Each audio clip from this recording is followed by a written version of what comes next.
सलाम साहब। सलाम। साहब कल से हम काम पे नहीं आएंगे। काम पे नहीं आएंगे मतलब क्या हुआ? बस साहब छोड़ रहे हैं। अच्छा, तुम्हें अपनी सैलरी बढ़वानी है ना, मैं बढ़ा दूंगा। और कुछ? नहीं साहब, वो बात नहीं है। क्यों, क्या हुआ? साहब वो हमारे कुछ नहीं साहब, बट हम यहाँ पे काम नहीं कर सकते अब। अरे हो क्या रहा है, मुझे बताओगी? तुम्हें पता है ना, तुम्हारे घर की जिम्मेदारी तुम्हारे कंधों पे ही है। तुम्हारी माँ की तबीयत अक्सर खराब रहती है, पिताजी कमाते नहीं है, घर का सारा खर्चा तुम उठाती हो, तो इस नौकरी से क्या प्रॉब्लम हो रही है, क्यों छोड़ना चाहती हो? और अगर तुम ये सारी चीजें छोड़ दोगी तो ये सारे खर्चे कैसे मैनेज करोगी? कैसे चलेगा तुम्हारा घर? साहब हम अपना कहीं और देख लेंगे, किसी के घर में झाड़ू पोछा कर लेंगे, अब बर्तन मांज लेंगे, लेकिन अब हम यहाँ काम नहीं कर सकते। अरे कैसी बातें कर रही हो देविका?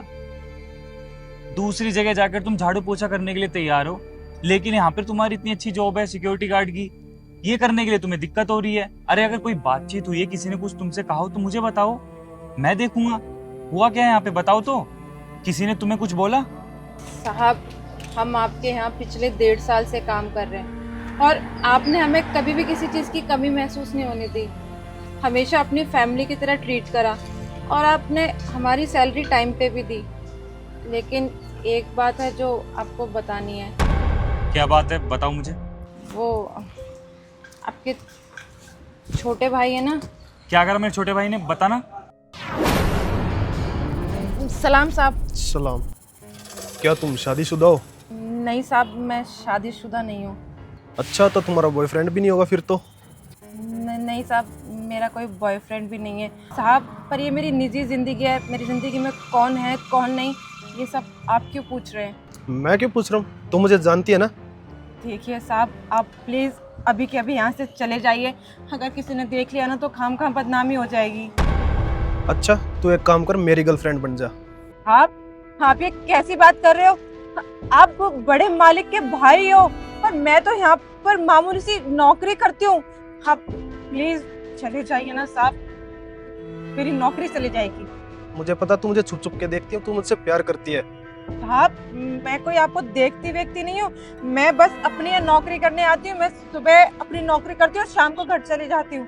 ऐसा कुछ भी नहीं, आपको गलतफहमी हुई है। और साहब अगर मैं आपको देखती भी हूँ तो सिर्फ भाई की नजरों से, इससे ज्यादा मैं आपको नहीं देखती। आपको पक्का गलतफहमी हुई है। अच्छा, साहब हाथ छोड़िए। देखिए अगर आप यहाँ से अभी नहीं गए ना तो मैं बड़े मालिक को जाके आपकी सारी सच्चाई बता दूंगी।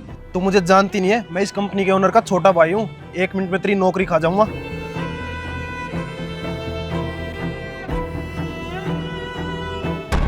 ये सब किया है आपके छोटे भाई ने मेरे साथ। आज सुबह जब मैं ड्यूटी पे आ रही थी तो वो मुझे बहुत गंदी नजरों से देख रहे थे, मेरे साथ बदतमीजी करने की कोशिश कर रहे थे और उन्होंने तो मेरा हाथ तक पकड़ लिया था। और जब मैंने कहा कि मैं बड़े साहब को बता दूंगी तो वो मुझे धमकी देने लगे, अगर तूने भैया को कुछ भी बताया ना तो मैं तुझे नौकरी से निकलवा दूंगा, तेरी नौकरी खा जाऊंगा और तेरे पे चोरी का झूठा इल्जाम लगवा दूंगा। अब तू तो ठहरी एक सिक्योरिटी गार्ड, तेरे पे भैया कहाँ विश्वास करेंगे? मैं उनका सगा भाई हूँ और वो मेरी बात पे जरूर विश्वास करेंगे, तब तो तेरी अकल ठिकाने आएगी ना। साहब मैं डर गई थी, बड़ी हिम्मत करके ये बात आपसे बोली है, पर साहब आप प्लीज अपने छोटे भाई को मत बताना। अगर उनको पता चल गया मैंने आपको बता दी तो वो मुझे छोड़ेंगे नहीं। प्लीज साहब। मेरे भाई ने तुम्हारे साथ बदतमीजी करी? वो सबके साथ तो बदतमीजी करता ही था, लेकिन मुझे उम्मीद नहीं थी वो तुम्हारे साथ ही बदतमीजी करेगा। देविका, उसकी तरफ से मैं माफ़ी मांगता हूँ तुमसे, प्लीज़ मुझे माफ़ कर दो। वो पहले ऐसा बिल्कुल भी नहीं था, वो तो बस चुनिंदा दोस्तों की गलत संगति में आ गया है और उनके साथ रह के उसका दिमाग ऐसा हो गया है। अब उसे बिल्कुल भी अंदाजा नहीं रहता वो किससे क्या बात कर रहा है, कैसे बदतमीजी कर रहा है। मैं उसे बहुत समझाता हूँ। नहीं साहब, आप क्यों माफी मांग रहे हैं? आपकी गलती थोड़ी है, गलती तो छोटे साहब की है, उनको माफी मांगनी चाहिए।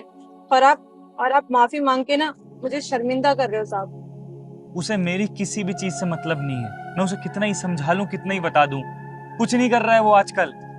दिन में चला जाएगा अपने दोस्तों के साथ, शाम को उसके दोस्तों से बुलाने के लिए चले जाएंगे, रात भर दारू पार्टी और मेरे पैसे बर्बाद, और कुछ नहीं चल रहा। जीवन बर्बाद करके रख लिया है उसने अपना, सिर्फ उन दोस्तों के चक्कर में, क्योंकि वो दोस्त भी चाहते हैं कि उसका जीवन बर्बाद हो जाए और वो खुद भी नहीं चाहता कि वो सही रहे। अरे मैं उसको इतना समझाता हूँ, मैं तो ये कहता हूँ कि जो मेरा बिजनेस है वो ज्वाइन कर ले, कम से कम 4 पैसे कमाएगा तो मुझे भी संतुष्टि रहेगी और उसका दिमाग भी भ्रमित होएगा, अपने काम पे ध्यान देगा। लेकिन जब भी मैंने उसे कोशिश करी कुछ काम करने की, उसके दोस्त आ जाते हैं और वो अपने दोस्तों के साथ वही पार्टी करने के लिए और दारू पीने के लिए चला जाता है। और 10 बार समझाया उसको, जब कभी भी बोलता हूँ तो हमेशा ये कहता है कि घर छोड़ के चला जाऊंगा, अकेला रह लूंगा, किसी की जरूरत नहीं है मुझे। तो मैं क्या करूं, मैं खुद परेशान रहता हूँ देविका उससे, और परेशान रहूं भी क्यों ना। मम्मी पापा ने दुनिया छोड़ने से पहले मुझसे एक वचन लिया था कि हमारे जाने के बाद अपने छोटे भाई का बिल्कुल बेटी की तरह ध्यान रखेगा तू। मैं बहुत कोशिश करता हूँ देविका उसे सुधारने की, उसकी गलतियों पे पर्दा डालने की, लेकिन वो मेरी खुद की इज्जत नहीं करता अपने घर में, अपना बड़ा भाई कुछ नहीं मानता। तुम खुद ये सोचो, जो अपने भैया की इज्जत नहीं करता वो किसी और की क्या इज्जत करेगा। मेरे जो ऑफिस के सीनियर सिटीजन है ना, उनके साथ भी आए दिन वो बदसलूकी करता है, बदतमीज से बात करता है, मेरे पास कंप्लेंट आती रहती है, लेकिन मैं मजबूर हूँ, उस वचन का बंधा हुआ हूँ, उसे छोड़ नहीं सकता मैं। और आज तो उसने बिल्कुल हद ही कर दी, उसने तुम्हारे साथ ही बदतमीजी करी। तुम तो एक लड़की हो, उसने लड़की होने का भी लिहाज नहीं करा, सच में बड़े शर्म की बात है। साहब, आज से पहले भी आपके भाई ने ना कई बार बदतमीजी करी है और मैंने उनको नजरअंदाज कर दिया, ये सोच के कि आपके भाई हैं, अगर मैंने आपको कुछ जाके बता दिया तो आप तो अपने भाई पे यकीन करोगे ना, मुझे नौकरी से निकलवा दोगे। लेकिन आज जो उन्होंने किया ना, वो बिल्कुल बर्दाश्त के बाहर है। अब सोचिए ना, वो आपकी नाक के नीचे मेरे साथ बदतमीजी कर रहे हैं, तो ना जाने आपकी पीठ पीछे कितनी और लड़कियों के साथ बदतमीजी करी होगी। आप सोचिए ना साहब, आपके छोटे भाई की वजह से कितनी लड़कियां घबराई घबराई रहती हैं। मैंने तो आज हिम्मत करके आपसे बात कह दी, और कुछ लड़कियां तो कभी हिम्मत ही नहीं कर पाई हैं। और मुझे पूरा यकीन है साहब, अगर आप अभी भी अपने ऑफिस में जाके पूछोगे ना, तो कोई भी लड़की ना आपके भाई के खिलाफ नहीं बोलेगी, क्योंकि हर किसी में इतनी हिम्मत नहीं होती जो अपने हक के लिए आवाज उठाए। और मुझे ये लग रहा था कि अगर मैं आपको बता दूंगी तो मेरी नौकरी भी चली जाएगी। लेकिन साहब, आप अपने भाई से कितने अलग हैं, आप तो बिल्कुल भी ऐसे नहीं है। और आप तो कभी हमें ऐसी निगाहों से देखते ही नहीं है, हमेशा हमसे नजरें झुकाकर बात करते हैं। लेकिन आपके छोटे भाई, देखो साहब, छोटा मुंह और बड़ी बात, मुझे बात कहनी चाहिए नहीं कहनी चाहिए नहीं पता, लेकिन ना आपको आपके भाई को ना समझाना चाहिए। अगर आप उसकी गलतियों पे ऐसे ही पर्दा डालते रहेंगे ना, तो आगे जाके वो कुछ ऐसा कर देगा ना, आप उसे चाहकर भी नहीं बचा पाएंगे। अभी भी आपका छोटा भाई बिल्कुल आपकी तरह हो सकता है। अगर वो नहीं माने ना तो उसे डांटो, मारो, पीटो, कुछ भी करो, पर प्लीज अपने भाई को समझाओ। मैं तो ये नौकरी छोड़ के जा रही हूँ, अगर कल को मेरी जगह और कोई फीमेल सिक्योरिटी गार्ड आएगी तब क्या होगा? क्या वो अपने हक के लिए आवाज उठा पाएगी? सुनो देविका, मेरी बात समझने की कोशिश करो, मुझे तुम पे पूर्ण विश्वास है, तुम यहाँ का सारा काम बहुत अच्छे से संभालती हो। मैं यहाँ से बिल्कुल निश्चिंत होकर बाहर जाता हूँ कि देविका यहाँ पे काम कर रही है, वो सारे सामान का बहुत अच्छे से ध्यान रखेगी। अगर तुम यहाँ से चली जाओगी तो तुम्हारे जैसे भरोसेमंद इंसान मुझे कहाँ से मिलेगा दोबारा। सिर्फ मेरे एक छोटे भाई की गलती की वजह से तुम इस कंपनी को और मेरा साथ छोड़ के चली जाओगी। मत जाओ प्लीज, मैं कोशिश करूंगा और मैं उम्मीद करता हूँ अगली बार से मेरे भाई की वजह से तुम्हें कोई तकलीफ ना हो।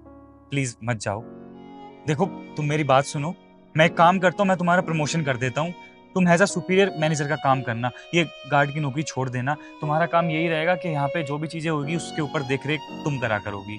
और मैं ये उम्मीद करता हूँ कि अगली बार से मेरे भाई की तरफ से कोई भी दिक्कत हुई तो मैं तुम्हें नई जॉब दिलवाऊंगा, लेकिन प्लीज यहाँ से जॉब छोड़ के मत जाना। साहब, मैं मैनेजर? साहब, मैं तो एक मामूली सी सिक्योरिटी गार्ड हूँ, मेरे को तो पढ़ना लिखना भी नहीं आता, तो इतना बड़ा ऑफिस कैसे संभालूंगी मैं? अरे नहीं नहीं, उस चीज की टेंशन बिल्कुल भी मत लो। तुम जितनी पढ़ी लिखी हुई हो उससे कोई फर्क नहीं पड़ेगा। मेरे पास मेरा अकाउंटेंट है, जो भी डॉक्यूमेंटेशन का है, जो भी मैनेजमेंट का काम रहेगा वो तुम्हें सिखा देगा, मैं उसको जाकर बोल दूंगा, ठीक है? और थोड़ा बहुत हिसाब किताब तो आता ही होगा तुम्हें। देखो देविका, अब प्लीज मना मत करना, मेरा भी फर्ज बनता है यार, तुम 1.5 साल से इस कंपनी में काम कर रही हो, तुम्हें सिक्योरिटी प्रोवाइड करवाना मेरा भी फर्ज है। अगर तुम एज अ मैनेजर पोस्ट पे इस कंपनी में काम करोगी मेरी निगरानी में, तो मेरे भाई की हिम्मत नहीं पड़ेगी तुमसे बदतमीजी करने की। तो प्लीज इस बात को समझो और इस जॉब को ज्वाइन कर लो, छोड़ना मत। ठीक है साहब, अगर आप मुझे इस चीज का भरोसा दिला रहे हैं कि आपका छोटा भाई मेरे साथ कोई भी बदतमीजी नहीं करेगा, तो मैं ये नौकरी छोड़ के नहीं जा रही। लेकिन साहब, आइंदा से अगर आपके छोटे भाई ने मेरे साथ कोई भी बदतमीजी करने की कोशिश की तो मैं चुप नहीं रहूंगी। मैं ये नौकरी छोड़ के चले जाऊंगी, आपको बिना बताए। और हाँ साहब, आप मुझ पे भरोसा रखना, ये बात मैं किसी को भी नहीं बताऊंगी कि आपके छोटे भाई ने मेरे साथ बदतमीजी करी। कोई बात नहीं देविका, तुमने मेरी इतनी बात मानी, मेरे लिए यही काफी है। Thank you so much. हमेशा एहसानमंद रहूंगा तुम्हारा। ठीक है, चलता हूँ।